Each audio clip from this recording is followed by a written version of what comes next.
అనకాపల్లి జిల్లా ఎస్ రాయవరం మండలం పెదవుపలం గ్రామంలో ఓ పురాతన అమ్మవారి విగ్రహం బయటపడింది. గ్రామానికి చెందిన కొందరు వ్యక్తులు గురువారం ఉదయం గ్రామానికి సమీపంలో ఉన్న వరహానది వద్ద ఇసుక త్రవ్వకాలు జరుపుతూ ఉండగా ఒక చిన్న రాయి బయటికి కనిపించింది. ఆ రాయిని తీసి బయటపడేద్దామని ఆ వ్యక్తులు మరింత లోపలికి త్రవ్వి చూడగా అమ్మవారి పురాతన విగ్రహం కనిపించింది.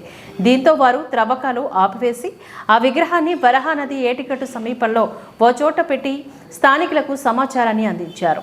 సమాచారం తెలుసుకున్న స్థానికులు అమ్మవారి విగ్రహాన్ని పెట్టిన చోట చిన్న పందిరి వేయగా కొందరు మహిళలు ఆ విగ్రహానికి పూజలు చేశారు. ఈ విగ్రహాన్ని గ్రామ దేవత నూకాలమ్మ అమ్మవారి విగ్రహంగా గుర్తించారు. పెదవుపలం గ్రామంలో నూకాలమ్మ ఆలయం ఉండటంతో ఆ సరిహద్దు ప్రాంతమంతా బస్వపాడుకు చెందినది కావడంతో ఆ విగ్రహాన్ని బస్వపాడు గ్రామంలో ప్రతిష్ఠ చేస్తారని చర్చ జరుగుతోంది. వరహానదిలో పురాతన నూకాలమ్మ విగ్రహం లభించడం ఆయా గ్రామాల ప్రజలు అదృష్టంగా భావిస్తున్నారు.